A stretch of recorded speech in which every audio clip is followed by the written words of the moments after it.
상태 가치 함수를 말씀드렸어요. 어떤 상태의 가치.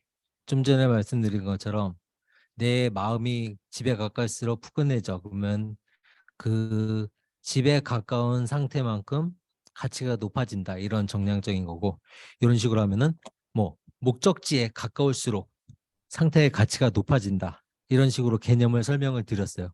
이런 상태 가치를 컴퓨터니까 수학적으로 계산을 해야 되거든요. 이 수학적으로 계산을 어떻게 할 것인가?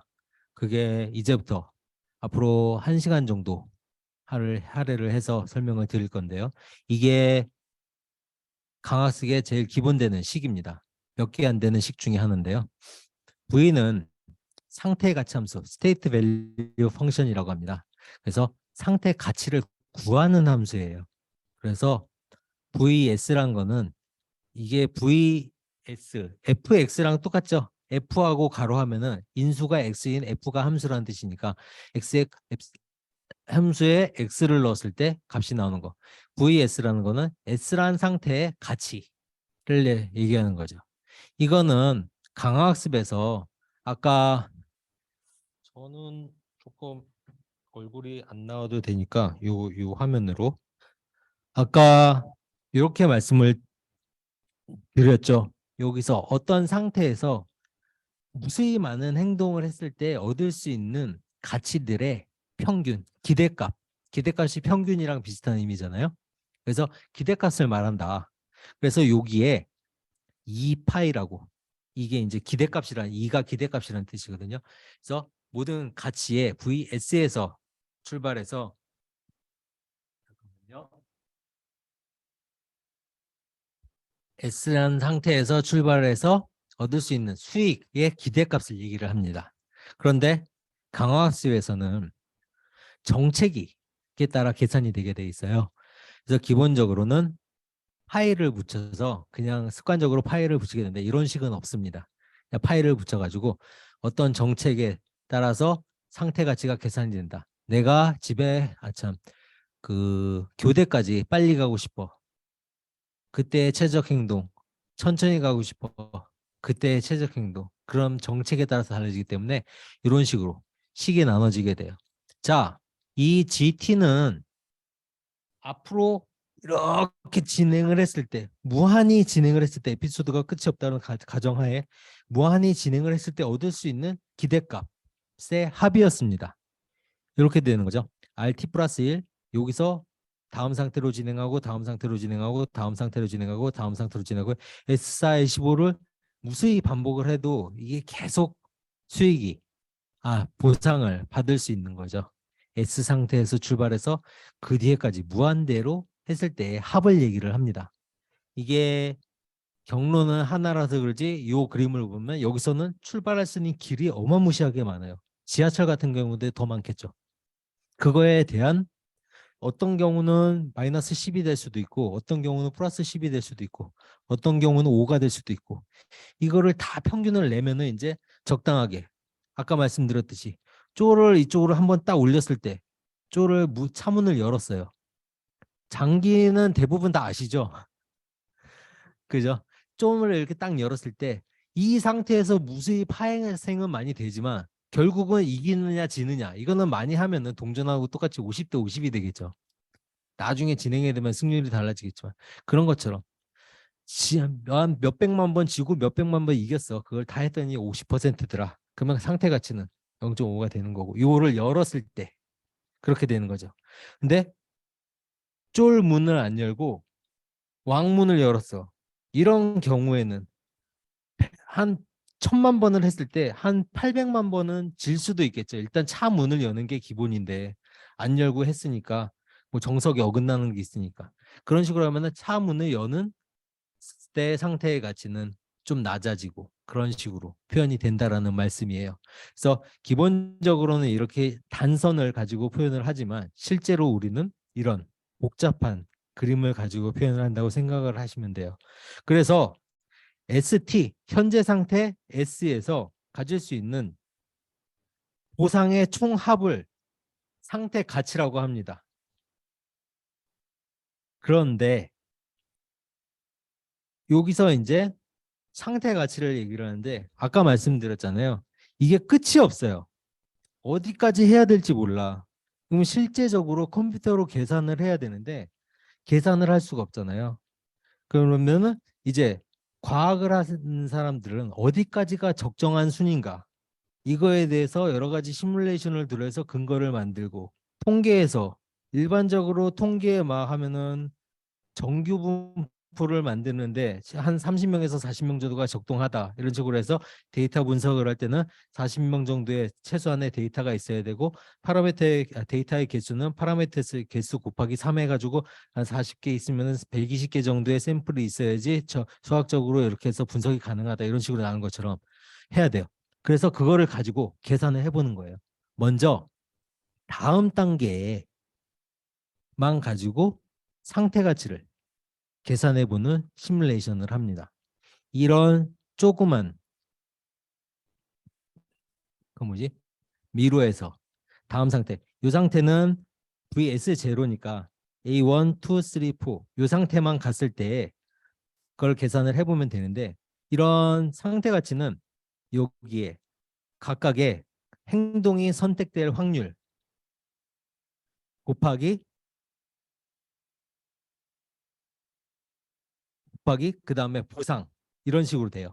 그래서 얘네들을 위로 올라가는 행동 곱하기 뭐냐 위로 올라갔을 때 절벽으로 떨어지니까 마이너스 3의 보상을 받겠죠. 그러면 위로 올라갔을 때 행동에 대한 이 상태에 대한 가치는 마이너스 0.75가 되고 오른쪽으로 갔을 때는 이 행동은 동일하게 했으니까 각각의 행동은 다 0.25인데 여기로 갔을 때는 마이너스 1의 보상을 받으니까 여기서는 마이너스 1에 받고 여기는 마이너스 3에 받아요. 그러면은 이 상태에서 다음 상태로 할 수 있는 보상의 그 상태 가치를 계산을 하면은 마이너스 2.0이 됩니다. 이거는 지금 과정이 어떤 거냐면은 요, 요 그래프가 있잖아요. 이 그래프가 영원히 끝이 없어요. 그러면 어디까지 계산하면 좋을까를 한번 살펴보는 거예요. 그래서 제일 좋은 방법은 여기서 잘라보는 거예요. 여기서 모든 상태의 상태 가치를 계산해 보는 겁니다. 그리고 2단계까지 살펴보고 3단계까지 살펴보고 그러면은 수학적으로 수렴한다는 의미면은 어떤 단계 예를 들어서 이 미로는 5단계 밑으로는 계산해봤자 값이 다 똑같아져 라는 게 나와요. 그런 게 수렴의 개념이잖아요. 그런 식으로 계속 나와야 될 거다라는 가정하에 이제 이게 이런 상태 가치라는 식이 정해졌으니까 이게 진짜 맞냐 이런 것도 검증을 해보는 여러분들 이제 시간이 되는 거예요.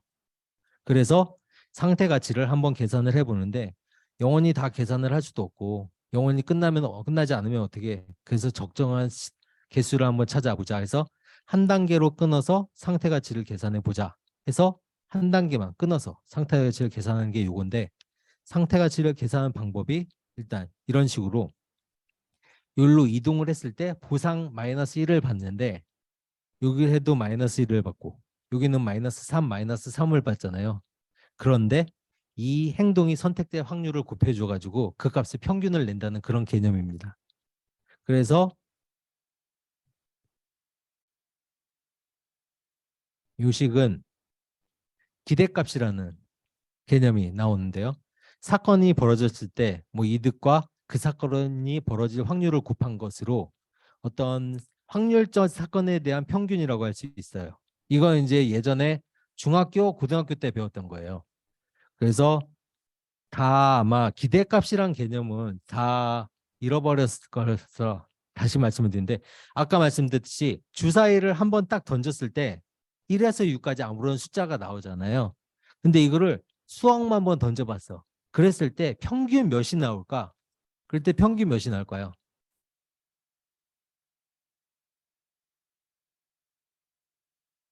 1 더하기 2 더하기 3 더하기 4 더하기 5 더하기 6의 평균은 뭐 이런 식으로 계산을 하겠죠. 근데 이 평균을 1이 나올 횟수, 2가 나온 수에 이 값이 선택될 확률, 이거를 곱하는 이게 기대값이 됩니다. 그러면 3.5가 나온다는 거예요. 그래서 일반적으로 나무 위키에는 이런 식으로 기대값을 계산을 하게 돼 있어요. 그러면 이게 확률이 평균이 나오냐. 그래서 3.5가 뭐야? 라고 생각을 하실까 봐 다른 방법으로 설명을 드릴게요. 로또의 기대값이란 뭘까요? 로또의 기대값을 계산한다 라고 했을 때 이 3.5랑 똑같은 개념을 다시 설명드립니다. 로또의 기대값은 뭘까요? 로또의 기대값은 로또를 내가 한 장 샀을 때 받을 수 있는 당첨 금액이 얼마일까? 이게 기대값이라는 개념이거든요. 주사위의 기대값은 주사위를 한번 던졌을 때 나오는 값이 얼마야? 3.5. 말도 안 되는 수 3.5가 어떻게 나와? 1, 2, 3, 4, 5, 6 중에 하나겠지. 하지만 평균적으로 다 따져보면 3.5 정도가 나온다. 그러면 3.5, 4가 나오는데 50만 원을 걸고 4가 나오는데 50만 원을 걸고 4 이상이 나오는데 50만 원을 걸고 4 이하가 나오는데 50만 원, 100만 원, 50만 원을 걸어. 그러면 어느 쪽에 거시겠어요? 4 이하가 나오는데 걸어야겠죠. 평균이 3.5니까. 이런 개념이죠. 그래서 로또를 로또가 한 계좌에 지금은 1,000원이잖아요. 그거를 한 어떤 사이트에서 이제 계산을 한 건데 10회 정도 평균을 낸 거예요. 1등이 100만, 1000만, 억, 10억, 22억. 2등이 100만, 1000만, 5,500. 3등이 1,300, 130. 4등이 5만, 5등이 5천. 근데 당첨 확률이 극악의 당첨 확률을 보입니다. 그러면은 기대값은 뭐냐면은 이 당첨 금액을 확률을 곱한 거예요. 그러면 1등은 277원, 2등은 41원 이런 식으로 돼요. 그래서 이 기대값을 다 더했더니 536원이 나왔어요. 그러면 한 장을 사면은 내가 받을 수 있는 평균적으로 받을 수 있는 금액이 536원이라는 소리예요. 그럼 로또 한 장에 1,000원입니다. 그러면 이게 손해겠어요? 이득이겠어요? 손해죠. 평균적으로 1,000만 장을 사면은 1등에 당첨도 되겠지만 1,000만 장을 샀을 때 평균적으로 반 조금 넘게 받는다는 소리예요. 그래서 복권이 이제 이런 장사가 잘 되는 거지. 카지노 같은 경우도. 카지노 블랙잭인가? 기대 승률이 51%입니다. 아마 그럴 거예요. 이게 큰 거 같지 않잖아요. 이게 너무 크면은 사람들이 좌절을 해서 하지를 않아요. 따고 잃고를 반복하게 하면서 51% 결국은 51%가 되면은 결국은 카지노가 따게 되는 거예요. 2% 차이로 카지노가 따게 되는 거예요. 지금 얘기가 잠깐 샜는데 그래서 기대값은 그거의 확률, 그게 나올 확률에 그 값이 나올 그거를 곱한 거를 다 더한 게 기대값이 되는 거예요. 그리고 그래서 이제 그 로또의 기대값은 536원이다. 내가 한 장 샀을 때 536원은 받을 거야. 그러면 400원은 항상 손해를 본다. 자, 그거를 개념을 이제 이렇게 계산을 하게 된 거예요. 이 G에서 S0에서 이 네 군데로 갔을 때 보수의 기대값은 몇이냐 했을 때 각각의 행동 선택 확률은 0.25가 되겠죠. 4분의 1이니까. 그리고 일로 갔을 때 보상은 마이너스 3을 받고 일로 갔을 때 보상은 마이너스 1을 받고 위로 내 이동이니까 얘네 둘은 마이너스 1, 얘네 둘은 마이너스 3이 되겠죠. 그러면은 0.25 곱하기 마이너스 3 마이너스 하면은 0.75 이렇게 가지고 이런 식을 다 더하면 마이너스 0.2가 돼. 마이너스 2가 돼. 그러면은 이 상태에서 이 네 군데로 움직였을 때 이 한 단계만 계산했을 때 상태 가치의 기대값은 마이너스 2가 된다. 이런 뜻입니다. 자, 이거를 모든 상태에서 다 계산을 해봐야 되겠죠. 이 상태에서도 여기 계산하고 이 상태에서도 여기 계산을 다 해봤어요. 그랬더니 이런 결과가 나왔습니다. 마이너스 2, 마이너스 1.5, 마이너스 2, 마이너스 1.5, 마이너스 1, 마이너스 1, 마이너스 1. 이 상태로는 우리 목적지가 여기인데 여기서 여기로 가기는 어렵겠죠. 그러면은 1단계는 안 되겠다. 그거를 설명하기 위해서 여태까지 설명을 드렸어요. 자, 그러면은 다음은 2단계까지 해보면 어때? 그래서 설명을 하는데 요 1단계에서 이제 개념은 요 자기 주의만 본다 이런 개념이 되겠죠. 자, 2단계 설명을 드립니다. 2단계는 여기서 2단계까지 갔죠. 요 단계까지 갔잖아요. 여기서 한 번 더 갈 수 있는 기대가까지. 그래서 2루트 2루트 아까 말씀드렸죠. 이 평생 긴 루트로 여기까지 잘라서 각각의 선을 다 보상을 계산해서 평균 기대값을 내는 거예요. 그래서 여기는 요 네 개를 보는데 이 네 개를 보는데 이 점은 자, 요 점으로 봅시다. 요 점은 또 이렇게 네 개, 요 점에서는 또 네 개를 보는 거죠. 그러면은 이 점 S1에서 또 이렇게 네 개를 본다는 거죠. 그러면 2루트, 2루트, 2루트, 2루트, 2루트, 2루트, 2루트 다 계산. 2단계까지 다 계산을 해서 상태 가치를 계산해 보는 거예요. 이 상태에서도 여기 보고 여기서 여기 보고 여기서도 이렇게 보고 이 상태는 뭐예요? 이 상태에서 볼 수 있는 게 요거 요거 요거 요거잖아요. 근데 이 상태에서는 또 요 네 개까지 보고 이게 이제 2단으로 정리가 되는 거예요. 이런 식으로 계산을 해봤어요. 그래서 결과를 돌려봤더니 이런 식으로 나옵니다. 얘는 이제 어느 정도 변별력이 있게 계산이 됐네. 그렇죠. 이 가운데 떨어졌을 때 요 도착 지점에서 먼 애들은 값이 작고 가까운 애들은 값이 크고 이게 왜 이러냐? 일단 미로가 작아서 이렇습니다. 미로가 크면은 아까 얘처럼 이런 식으로 변별력이 없게 되겠죠. 그래서 2단계에서는 이런 식으로 나오더라. 그러면은 이제 3단계로 하면서 중요한 거는 이게 많이 길면 많아질수록 이게 값이 아까 수렴을 해야 된다고 말씀을 드렸잖아요. 어느 정도 값이 안정이 돼야 돼요. 그래야지 이게 진짜 학습이 된다 안 된다. 그래서 그거를 시뮬레이션으로 확인을 해보는 거예요. 이건 사람의 힘은 어렵지만 시뮬레이션을 확인해 보죠.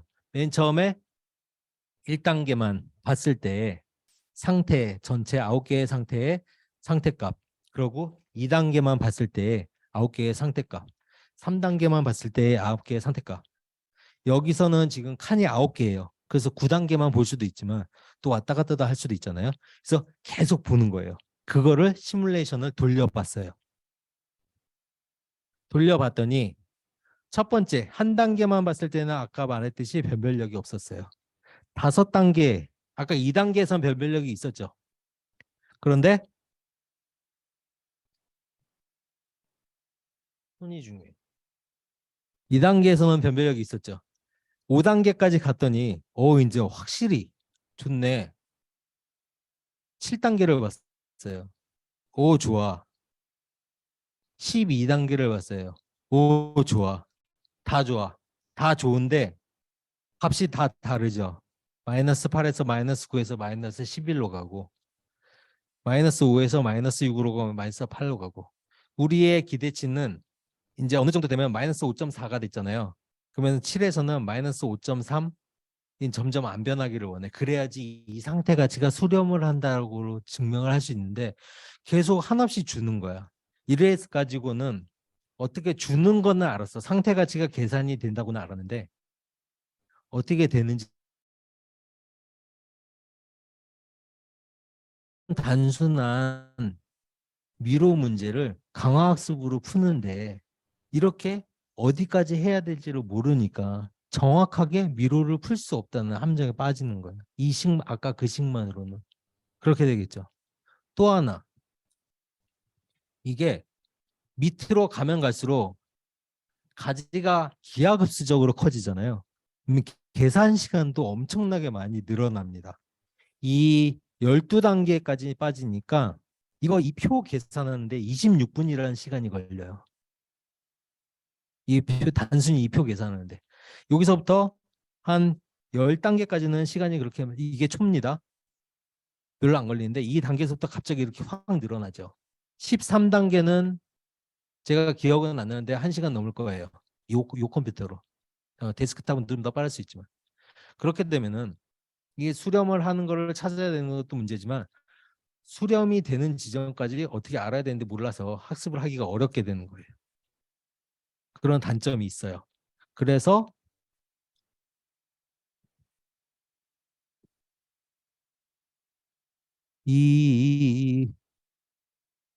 이거 아닌데?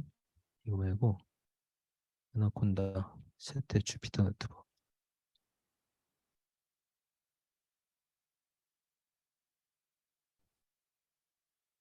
잠깐만요. 이 그래프가 있는데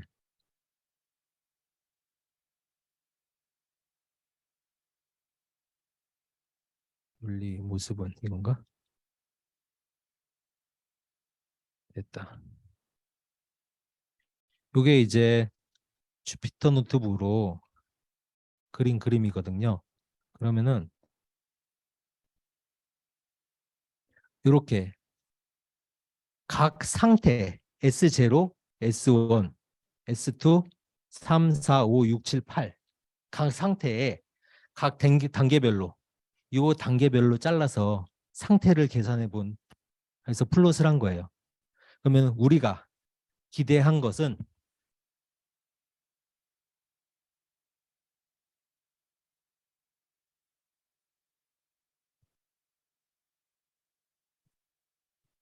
이런 그래프를 원했어요.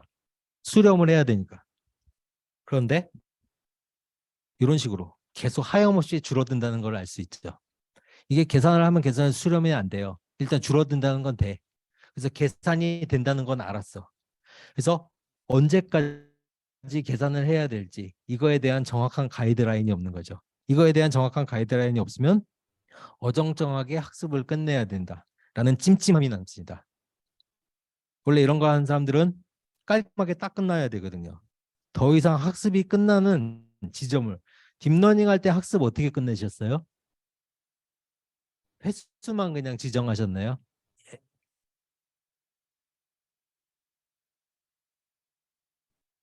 그렇죠. 에러율이 이게 델타라든가 아니면 에러가 0.00000001 이하로 떨어진다든가 이런 식으로 지정을 했잖아요. 근데 얘는 이런 수렴도 안 되고 하니까 끝맺으니까 좀 찜찜해. 그런 단점이 있죠. 그래서 여기서 수학은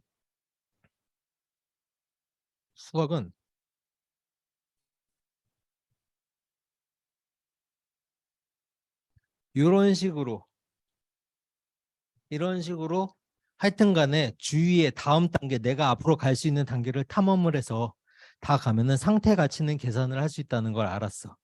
그렇지만 단지 언제 끝내야 된다니 본다. 이런 약점만 알았던 거죠. 상태 가치는 이런 식으로 간단하게 계산을 할 수 있어요.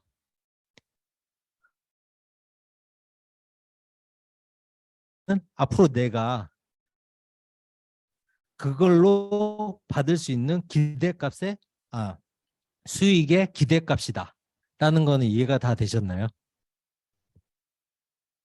온라인으로 보시는 분도 다 지금 이해되셨나요?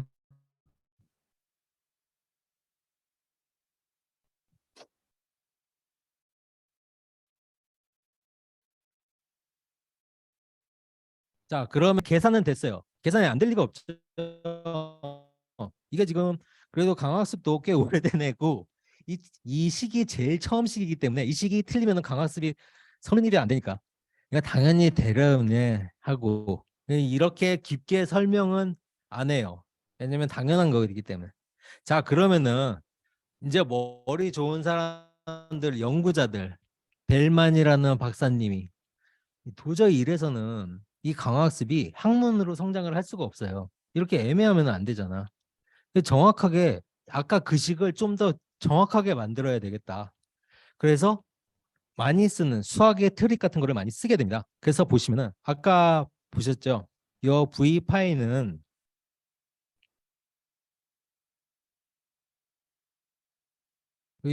이런 식으로 정의가 돼요.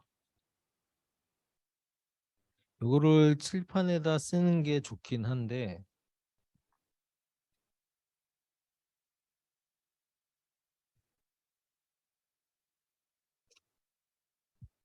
그냥 간단하게 쓰겠습니다. V는 R 플러스 감마 R의 제곱, 감마의 제곱, 감마 R T 플러스 1 T입니다. VT 이거 파이랑 이런 거 뺄게요. 플러스 감마 제곱 R T 플러스 1 플러스 1 플러스 2 그래서 감마 3승 R T 플러스 3이에요. 요게 이제 이 식으로 하면은 상태 가치가 계산이 된다는 거 확인을 했어요. 여기서 여기 요 뒷부분을 감마로 뽑아내는 거예요. 그러면은 R T 플러스 1 플러스 감마 R T 플러스 2 플러스 감마 제곱 R T 플러스 3이 되죠. 점점점. 여기까지 이해되십니까? 요거까지는 중학교과정. 그죠? 그러면은 여기서 이제 생각을 하는 게 요거는 뭘까요? 요거는 VT 플러스 1이에요. 요거 이해되세요? VT는 요거잖아요. 요게 T에다가 T 플러스 1을 넣은 거예요. 그냥 단지. 그러면 T 플러스 1이 되고 감마에 T 플러스 2가 되고 그게 요거 되는 거예요. 그러면 이 식은 VT는 RT 플러스 감마에 VT 플러스 1이 되는 거예요.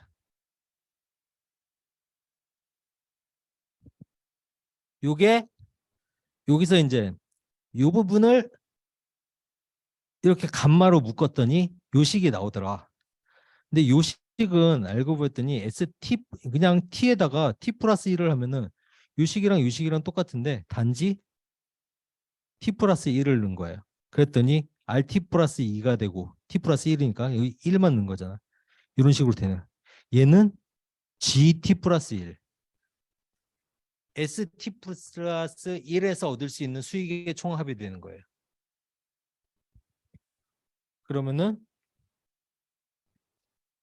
이런 식으로 됩니다. 지우고 자 그러면은 마지막으로 이런 식으로 좀 전에 제가 요 식은 써드렸잖아요. 그러면은 얘는 뭐야? VT는 RT 플러스 감마하고 R하고 너무 헷갈리네. 저도 이게 그죠? 감마는 R은 요렇게 쓰고 감마는 요렇게 쓸게요. 이게 뭐냐? RT VT 플러스 1 R R RT 플러스 감마 G T 플러스 1 이게 너무 단순하잖아요, 식은. 근데 이건 뭐냐면은 단순하게 아까 이 그래프를 다 보는 거랑 이 다음 상태 하나만 계산하면은 이 다 보는 거랑 똑같다 그런 의미를 그냥 수학적 트릭으로 만들어 버리는 거예요.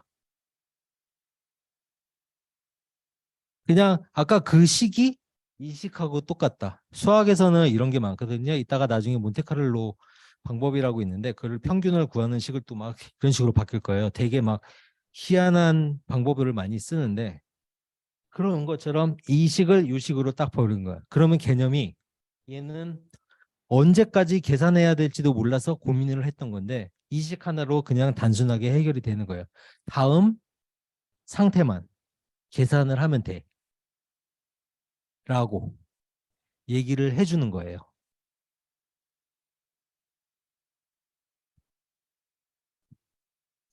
그러면은 이런 식으로 해서 ST 플러스 1은 또 똑같겠죠.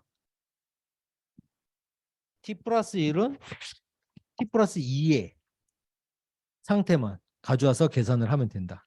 그러면은 결국에는 요거 하나만 있으면은 모든 상태를 아까 같이 계산을 할 수 있다.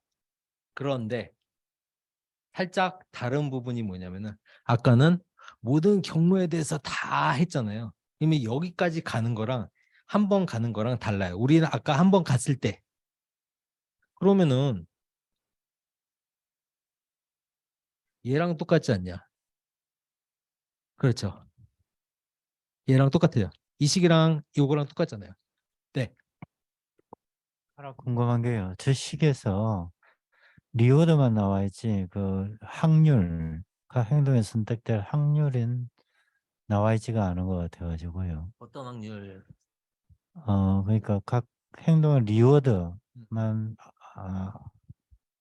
아, 자, R로 행동이 나와 선택될 있는데, 확률 이런 거. 네네, 그거는 좀 확률이, 이따가 이제 설명을 드릴게요. 그냥 기본 일단 상태 가치만 이런 식으로 해야 된다라는 거를 설명을 드릴게요.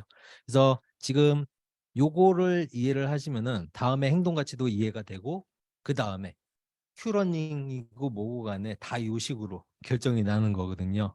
그래서 요렇게 계산이 되면은 자, 요 을지로 삼가를 의 상태 가치는 아까는 이런 계열을 다 돌아다니면서 기대값을 해가지고 다 계산을 했는데 네 말로는 여기 신당, 충무로, 시청, 을지로 입구인데 이거 뺍시다. 그래서 요 세 개만 상태 가치를 계산해서 평균을 계산하면 된다 이 말이냐? 이렇게 되는 거예요. 그래서 요거를 할 때 뭐냐면은 얘는 한 번만 하는 게 아니고 요 계산을 이거 막 돌아다니는 거 있잖아요. 뒤에까지 간 거. 이거를 무한히 반복한 것처럼 이 한 줄을 반복해서 계산을 하면은 계산이 똑같이 된다. 그 개념으로 이 식이 나오게 되는 거예요. 그건 이제 뒷부분에서 설명을 해드릴게요. 그래서 개념은 아까 처음에 S0에서 모든 루트에 한 100가지 루트의 수익을 기대값을 다 계산을 해서 기대값을 한 거랑 ST에서 S0에서 다음 상태 S1, S3 그리고 요 절벽 그 상태로 해서 계산 상태값을 계산한 거랑 똑같다라는 것을 말씀드리는 거고 좀 전에 말씀하셨던 행동 있잖아요. 확률 그게 여기 나옵니다. 그래서 보시면은 아까 이렇게 S 상태의 상태 가치는 여기 보상 플러스 여기 감마의 다음 상태의 상태 가치라고 말씀을 드렸잖아요. 이거를 이게 이제 수학적으로를 풀었으면은 이게 기대값이니까 이런 식으로 쓸 수 있는 거예요. 그래서 아까 기대값이라고 말씀드렸죠. 이게 기대값. 요 주사위 1번이 나오는 값하고 1번이 나올 확률. 그렇게 더했잖아요. 요거. 행동 A1이 선택될 확률, A2가 선택될 확률, A3이 선택될 확률, A4가 선택될 확률. 그리고 요 가치가 이제 주사위에 1, 2, 3, 4, 5, 6이 되는 거죠. 그러면 요식 그대로 쓰면 되는 거예요. 근데 이 상태 가치는 보상, 일로 갔을 때 이 보상 더하기 이 다음 상태 가치 이걸로 계산을 하면 된다라는 거가 되는 겁니다.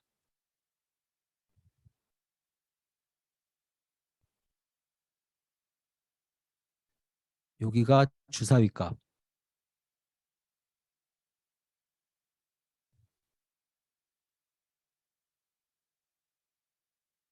여기가 주사위가 나올 확률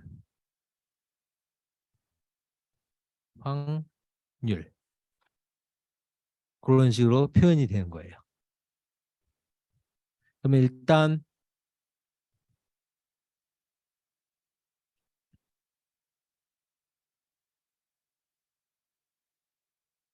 아까 수식에 의해서 이렇게 단순히 여기서 여기로 변한 이유는 상태 가치는 모든 걸 다 탐색을 할 수 있는데 이렇게 되면은 시간도 문제고 컴퓨터 파워도 문제고 학술적으로 수렴도 안 하기 때문에 그렇게 하지 않더라.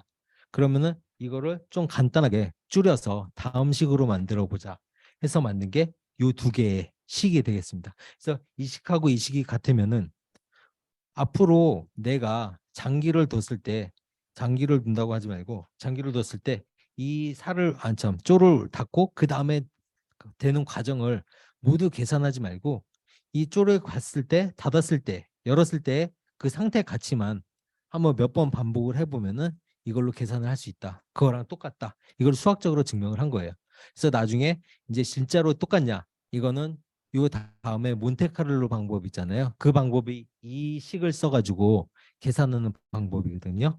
그래서 이 방법을 증명을 할 건데 일단 기본적으로는 이 상태, 지금 내 상태의 가치는 이 상태의 가치는 내가 앞으로 가거나 전후좌우, 상하좌우, 앞으로 가거나 뒤로 가거나 옆으로 갈 행동을 선택할 확률 곱하기 1로 갔을 때 이 다음 상태에서 내가 얻을 수 있는 보상하고 보상만 해도 되고 이 다음 상태를 해야 되는데 이 다음 상태를 하는 이유는 이식들이 있기 때문에 일로 왔을 때 보상하고 이 상태에서 얻을 수 있는 또 기대 수익이 있잖아요. 그걸 합한 거. 그거를 다 더하면은 요 네 개를 다 더하면 이 상태에서 이 상태의 상태 가치가 된다. 요걸 말하는 거예요. 그럼 내 상태는 뭐예요? 이 주위의 상태들의 기대값이 되겠죠. 그런 식으로 이게 이제 점점 옆으로 퍼져나가는 거예요. 그렇게 되면은 을지로 삼가 你不减肥的话，你再弄几身衣有啥用呢？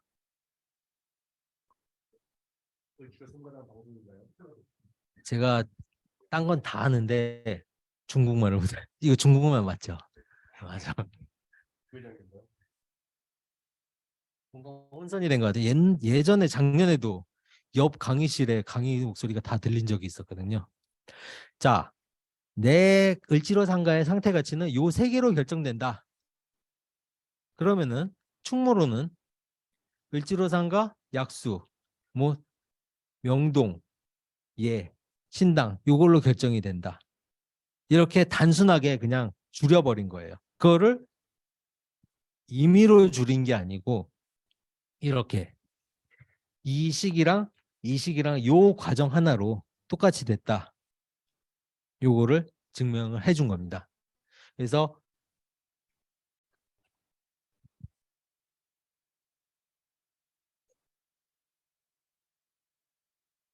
이 식이 강화학습에서 제일 중요한 식이 돼요. 행동 가치도 요거를 살짝 바꾸면은 되는 거예요. 자, 식은 지금 상태 가치는 이동했을 때 요건 지금 확률은 뺀 거지만 그 여러 가지 확률이 있을 때는 확률을 곱하게 되겠죠. 확률 곱하기 그 이동했을 때 보상 더하기 다음 상태의 상태 가치가 되는 거죠.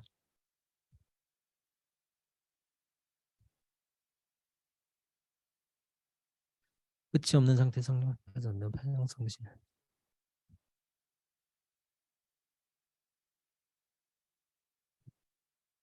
예, 그래서 이게 몬테카 그 편향성을 없애기 위해서 시뮬레이션을 많이 돌려가지고 그 편향성을 없애는 방법론이 있거든요. 그게 몬테카를로 방법론에서 이 방법을 어떻게 많이 사용하느냐 그게 돼요. 그래서 편향성을 없애기 위해서는 몬테카를로 방법을 쓰는데 이 방법은 어떻게 되냐면 이게 무한대로 많이 되잖아요. 가정 자체가 우리가 경험을 무한대로 많이 하면은 이런 경험에 대해서 수렴한다. 그런 게 원칙이기 때문에 일단 학습을 많이 하는 걸로 이런 거는 해결을 하는 방법론이 있습니다. 방법을 하게 돼요. 그래서 편향이 된다거나 이건 나중에 이제 뒤쪽에서 알고리즘별로 이런 단점이 있다고 설명을 드릴 텐데 그때 아마 나올 것 같아요. 그래서 이렇게 상태 가치 함수는 이런 식으로 표현이 돼요. 그래서 요거는 아까 말씀드렸듯이 요 상태 S7의 상태 가치는 가능한 행동이 4개 있죠.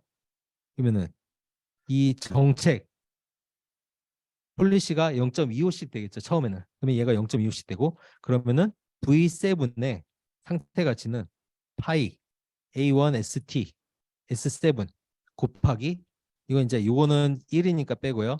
곱하기 아까 말씀드렸듯이 여기 뭐야 그 보상하고 다음 상태 S4로 갔을 때 보상 더하기 여기 S7이니까 여기잖아요. S4로 갔을 때 보상 마이너스 1에다가 그 S4의 상태 가치 그 다음에 S8에 성공했을 때 플러스 2라고 상태 가치 요 절벽에 떨어졌을 때 상태 가치 S6에 갔을 때 상태 가치 요걸 다 합친 값이 S7이 됩니다.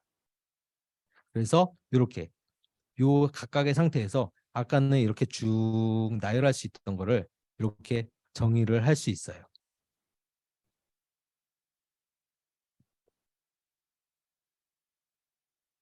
보면은 이제 아까 그림을 그렸던 게 요 그림이거든요.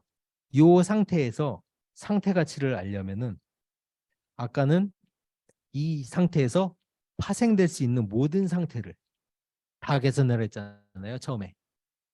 그렇게 계산을 했을 때 12단계까지 가면은 26분이라는 시간이 걸려가지고 몇 단계에서 끊어야 될지도 몰라가지고 너무 힘들었죠. 이 각 단계, 각 상태에 대해서 모든 것들을 다 계산을 하게 이렇게 했어요. 근데 계산은 돼. 근데 시간이 너무 많이 걸려요. 요거를 각각의 단계, 각각의 상태를 요걸로만 계산을 하는 거예요. 근데 요거를 한 번 계산하는 게 아니고 이거를 여러 번 반복을 하게 됩니다. 요게 몬테카를로 방법이라는 건데 이게 둘이 똑같을 것 같아요. 왜냐면은 2단계에서 12단계까지 가면은 아까 26분이란 시간이 걸렸잖아요. 다 아는데. 그렇게 해서 수렴이 안 되겠지만 얘는 이 여기서 0번에서 9번까지, 8번까지 이렇게 계산을 해서 하나 테이블이 만들어졌어요. 이거를 또 해서 또 테이블을 만들어. 이걸 또 해서 또 테이블을 만들어. 이거를 몇 번까지 반복을 해서 진짜 효과가 있느냐. 요거는 이제 이따가 몬테카를로 방법 설명을 할 때 증명을 해드릴 텐데 이 방법이 훨씬 빠르고 수렴이 되더라. 그렇게 말씀을 드리는 거죠. 그러면 처음부터 이걸 알려주지 왜 저걸? 이라고 말씀하실 수 있잖아요. 1시간 동안 뭐 하는 짓이지? 그럴 수 있어요. 당연히. 그래서 이런 내용은 책에 안 나와요. 다른 책에는. 서튼 교수님 책에 이렇게 나와 있어가지고 읽으면서도 내가 지금 이게 왜 읽는 건가? 도대체 왜? 아까 그게 있는데. 근데 이 식이 나오는 이유가 얘 때문에 나오는 거예요. 이런 개념. 이게 없으면 요 VT 플러스 1에 단순히 다음 상태의 상태만을 가르쳐 주느냐? 그게 아니죠. 요 안에는 다음 상태에서 얻을 수 있는 수익들의 기대값이 포함이 되어 있다는 개념을 가지고 있는 거예요. S t 플러스 2는 t 플러스 3의 다음 상태의 기대값을 가지고 있는 거죠. 이렇게 미래의 값을 가지고 있다는 개념을 알아두셔야 되는 거예요. 그냥 단순하게 이거는 이겁니다. 다음 상태만 계산합니다. 그러면 다음 상태는 계산하면 되겠네. 그렇게 끝나면은 그냥 거기서 끝나는 거고 원리는 요 다음 상태 VT 플러스 1은 또 이 다음 상태에서 경험할 수 있는 기대값을 가지고 온다. 그렇게 말씀을 드리는 거죠. 그러면은 을지로 산 거는 요 세 개의 예를 들어서 상태값의 기대값이잖아요. 그러면은 이 을지로 삼가가 수렴을 하게 되려면은 이 세 개의 값이 수렴, 안정화가 돼야지 을지로 삼가값이 정착이 되겠죠. 그러면 이 시청의 값은 요 세 개의 값이 안정화가 돼야지 수렴이 되겠죠. 그죠? 쭉쭉쭉쭉쭉 내려와. 이 역삼의 값은 강남의 값이 수렴이 되면은 수렴이 되겠죠. 그러면은 강남은 여기 고속터미널 바로 가니까 한 방에 수렴이 되겠죠. 그러면은 이게 이제 얘가 수렴이 되기 위해서는 얘가 수렴이 돼야 되고 이런 식으로 분리가 가능하면은 여기서부터 이 값들이 거꾸로 수렴이 이렇게 된다는 얘기가 되겠죠. 얘가 수렴이 돼야지 얘가 수렴이 되는 거 당연한 거고 얘가 수렴이 되려면 얘가 수렴이 돼야 되는 거고 그러려면은 다음 상태는 항상 수렴이 돼 있어야 된다. 그 개념을 가지고 있는 거예요. 그래서 지금 이걸 아까 무수히 반복을 한다고 말씀을 드렸잖아요. 그게 이쪽에서부터 계속 수렴을 시켜서 이런 식으로 전파가 되는 방법론이에요. 그래서 강학습이 트라이얼 앤 에러, 시행착오 막 이런 것도 고치는 것도 있지만 이 수학적으로 보면은 많이 함으로써 이 근처부터 도착 지점부터 안정화를 시켜서 행동을 안정화시키면서 뒤로 전파시키는 방법. 절대 앞에서부터 안정이 안 된다는 거죠. 그 기준이 그래서 이 다음 상태가 안정이 돼야지 내가 안정이 되는 거지라는 거를 설명을 드리는 거예요.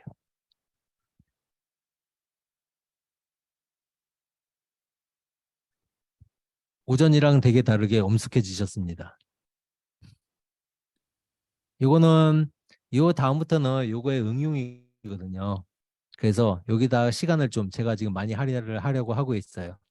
요 행동 가치는 상태 가치에서 그냥 네 개로 쪼갠 거 요거에 불과합니다. 그래서 요 상태 가치가 되는데 요 개념에서 요 개념은 이해가 되는데 지금 이해가 안 되시는 부분이 어떤 부분일까요? 조금 애매해, 헷갈려 이런 부분. 조금 하나 클래리파이 하고 싶은 게요.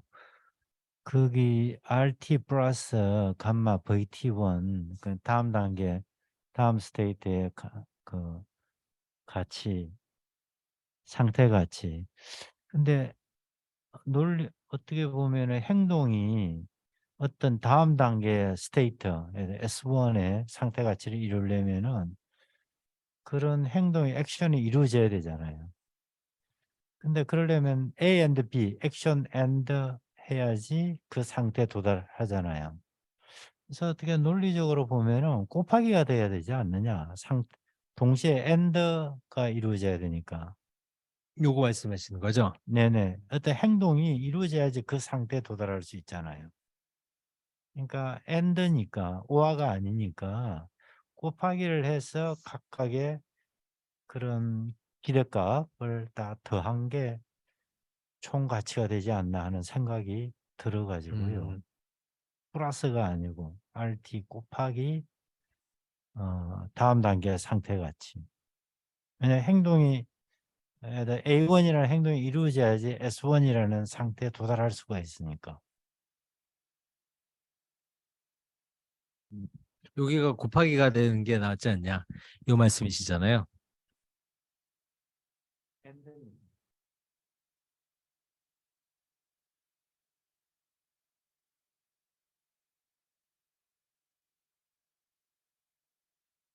A1이라는 행동이 이루어져야지 S4. 여기서 요거를 곱하기로 하는 거랑 더하기로 하는 거랑 뭐냐면은 이게 식이 두 가지가 되잖아요. 이 행동을 했을 때 기대값인데 이 행동을 했을 때 얻어지는 보상에 대한 기대값하고 이 행동을 했을 때 이 다음 상태에 대한 기대값 요거를 합친 거를 하나로 본다고 저는 생각을 했거든요. 그러니까 이게 보상 여기 가는 데의 보상이랑 이 상태 상태 가치하고 합한 그, 개념을 생각했는데 음, 근데 그 상태가 예를 들어 그 그림 다이아그램에서 보면 S4에 이르려면 A1이라는 행동이 이루어져야 되잖아요. 그렇죠. 그러니까 AND 개념입니다. 그러니까 그 상태 가치를 반영하려면 A1이라는 행동이 반드시 이루어져야 되니까 곱하기가 돼야지 음, 그 상태의 다음 단계 상태 가치가 정확하게 평가되는 게 아닌가 하는 생각이 듭니다. 그렇게 생각할 수도 있겠네요. 저는 보상하고 상태같이 이거 두 개를 합쳐가지고 그냥 다음 상태로라는 개념으로 둔다는 생각을 했었거든요. 예전에 생각을 할 때. 그래서 곱하기란 생각은 한번 안 해봤었어요. 아마 그렇게 생각하실 수도 있고 여기 지금 여기서 이어지는 거기 때문에 그렇게 되는데 그렇게 안 한 이유가 따로 있을지는 저도 한번 찾아보겠습니다. 그거는.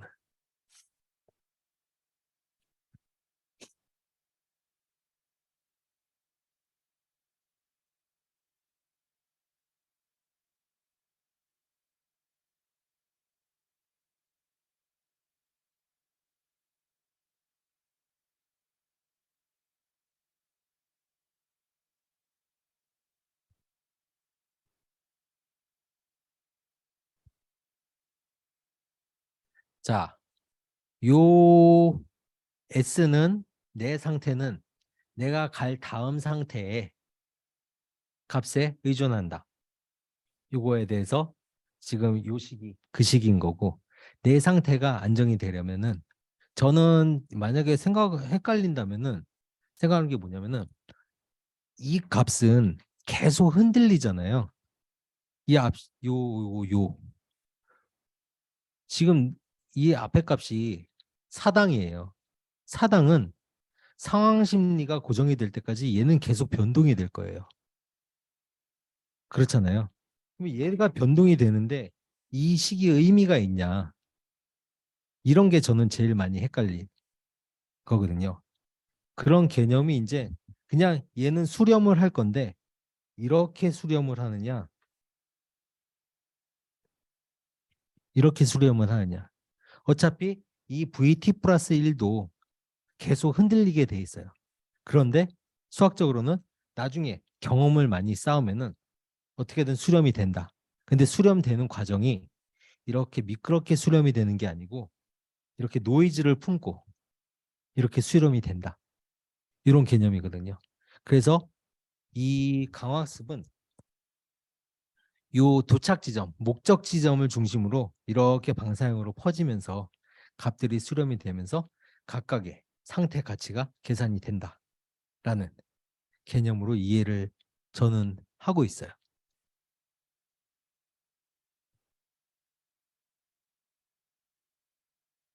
그러면은 일단 요거 하고 계속 요 식은 나올 거니까 한번 일단 얘기를 해볼게요. 행동 가치는 가치 함수는 어떤 상태에서 어떤 행동에 대한 가치를 말한다고 말씀을 드렸어요. 각각의 상태에서 네 가지 행동이 있는데 각각의 네 가지 행동에서 이런 가치가 있더라. 이 계산이 되는 게 행동 가치입니다. 그래서 이 행동을 했을 때 얻을 수 있는 기대값. 아까는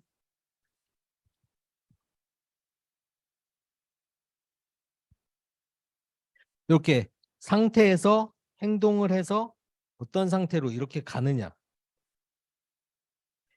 이렇게 해서 이렇게 가지가 쭉쭉쭉 퍼져나갔다면은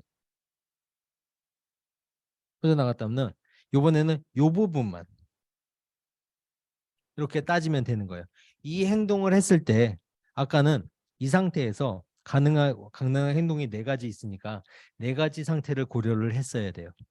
그거의 총합 기대값이 내 상태의 가치인데 행동 가치는 이 행동을 했을 때 이 상태부터 얻을 수 있는 기대값의 총합 요것만 생각하시면 돼요. 그러면은 아까의 행동이 4개였는데 그냥 하나하나만 되겠죠. 그렇게 단순하게 이루어지게 되는 거예요. 그래서 보시면은 ST에서 S라는 상태에서 A라는 행동을 했을 때 다음 상태로 갔을 때는 얻을 보수. 그러니까 아까 상태에서는 네 가지 상태가 다음 상태가 네 가지가 있으면 다음 상태가 됐었는데 얘는 행동 하나니까 다음 상태는 하나만 되고 그래서 그 상태만 계산을 하면 된다. 그래서 이렇게 똑같이 이런 식으로 됩니다. 다음 상태에서 얻을 수 있는 보수, 다음 상태, 다음 상태. 근데 얘도 이런 식으로 되겠죠. 요 행동을 해서 이 상태로 갔는데 이 상태에서는 또 이렇게 뻗어나가겠죠. 그러면은 뭐예요? 여기서부터 여기는 다시 또 상태 가치를 이용해서 계산을 한다. 이런 식으로 얘기가 되는 거죠. 얘도 그래서 아까처럼 다음 상태를 몇 단계로 나누느냐 이거에 대해서 계산을 해봤을 때는 뭐 스텝 0부터 7까지 했을 때는 이런 식으로 계산은 되지만 똑같이 수렴이 되지 않습니다. 그래서 똑같이 이거 형태로 정리를 하는 거예요. 이 상태를 이렇게 정리를 했더니 QSA도 똑같이 다음 상태로 넘어가는 보상의 다음 상태에 상태 가치만 계산을 하면 되겠더라. 그래서 이런 식이 그냥 나오게 되는 겁니다. 확률적으로는 이렇게 돼요. 근데 아까 요거는 없었죠? 그러면은 상태 가치에서는 여기에 요 앞에다가 요 앞에 행동을 선택할 수 있는 확률이 됐다면 얘는 행동을 선택했기 때문에 그냥 요것만 이런 식으로 붙게 되는 거예요. 그래서 얘는 단순하게 이 상태에서 을지로상가의 상태 가치는 요 세 개를 포함을 시켰다면은 을지로상가에서 신당으로 가는 요 행동에 대한 행동 가치는 신당부터 얻을 수 있는 상태 가치, 기대값이다. 이런 의미가 됩니다. 그래서 간단하게는 이런 식으로 표현이 되겠죠. SA에서 이렇게.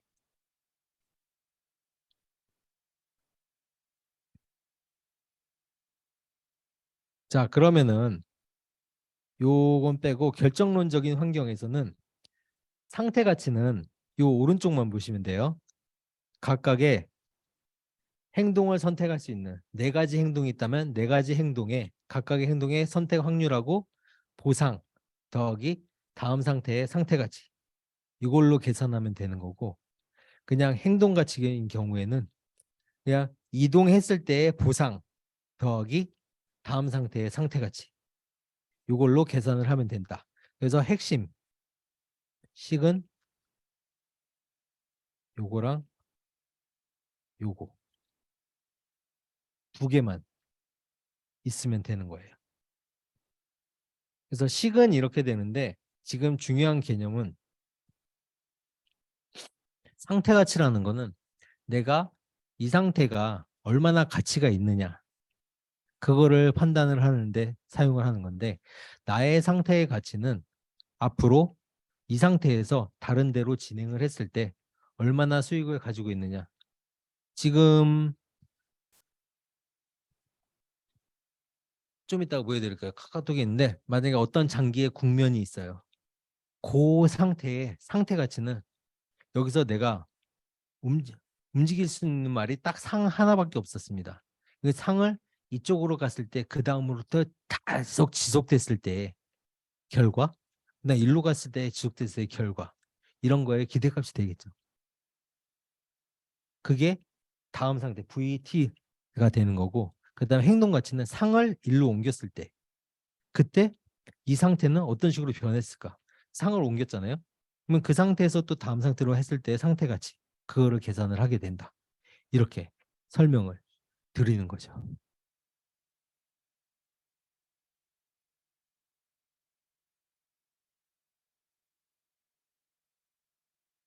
그래서 다시 한번 정리를 해드리면은 V 파이 상태 가치는 아까 처음에는 이 밑에 모든 라인을 다 쫓아가는 그런 식에서 단순히 요 다음 단계만 계산을 하면 돼. 그런데 잘 들어도 이 다음 단계는 어차피 이 뒤에 다 연결이 돼 있는 거야. 생략이 돼 있을 뿐이야. 왜 생략이 돼 있는데? 이 식에 의해서 생략이 돼 있을 뿐이야. 이 그림에는 이 식이 포함이 돼 있어. 이런 개념을 머릿속에 가지고 계시면 돼요. 행동 가치도 단순히 다음 상태에 상태 가치만 계산을 하면 되는데 똑같이 이 다음 상태에는 이 그림들이 생략이 돼 있어. 어차피 나중에 보면 알겠지만 다 계산하나 하나씩 여러 번 계산하나 똑같아. 그건 수학적으로 증명을 해놨어. 그러니까 이런 이 식은 그 개념을 포함하고 있어. 그런 개념을 이번 시간에 설명을 드렸습니다. 이렇게 상태 가치랑 행동 가치에 대한 개념을 설명을 드렸어요. 상태 가치는 그 상태의 가치. 아까 말씀드렸듯이 강남에 가면은 와 이제 참 다와가 너무 좋아. 그런데 뭐 을지로상 가서 와 강남까지 언제 가냐 이런 거. 이런 게 왜냐? 왜냐면 경험적으로 다 알거든요. 이거 충무로로 가나 신당으로 가나 이렇게 가나 어차피 먼 건 다 알아. 그런데 강남에서는 한정거장만 간다는 건 다 알아. 그거를 이제 계산하는데 신당까지 갔다가 이런 루트를 다 계산할 거냐. 어차피 신당 가면은 신당에서도의 경험이 다 있을 거예요. 거기 계산된 상태 가치가 있고 그걸로 계산을 할 수 있다. 그 안에는 신당에서 경험한 것들을 다 포함을 하고 있으니까 그런 의미가 되는 거죠. 행동 가치는 똑같지만 단지 내가 선택한 행동이 어떤 가치가 있느냐. 그 가치는 이런 식으로 계산을 하면 된다. 요거를 설명을 드렸습니다. 지금 침묵이 이어지고 있으니까 15분에서 35분까지 일단 휴식을 하시면서 정리를 해보시고 질문하실 거 있으면은 또 질문을 해주세요. 여기만 지나가면은 그 다음부터는 삭삭삭삭 지나갈 수 있어요. 이게 제일 강학습에서 안 배워도 되는 어려운 관문 중에 하나예요. 큐러닝부터 배우면 이 개념은 알 필요가 없거든요. 근데 큐러닝의 시기 이 시기예요. 그 시기의 유래를 지금 설명을 드린 거라서 설명을 해주시고 그 지금 여기 계신 분들은 바로 질문을 해주셔도 되고 메신저로 해주셔도 하고 그 수업 시작하면 해주셔도 됩니다. 자, 그러면 37분부터 다시 수업 시작하겠습니다.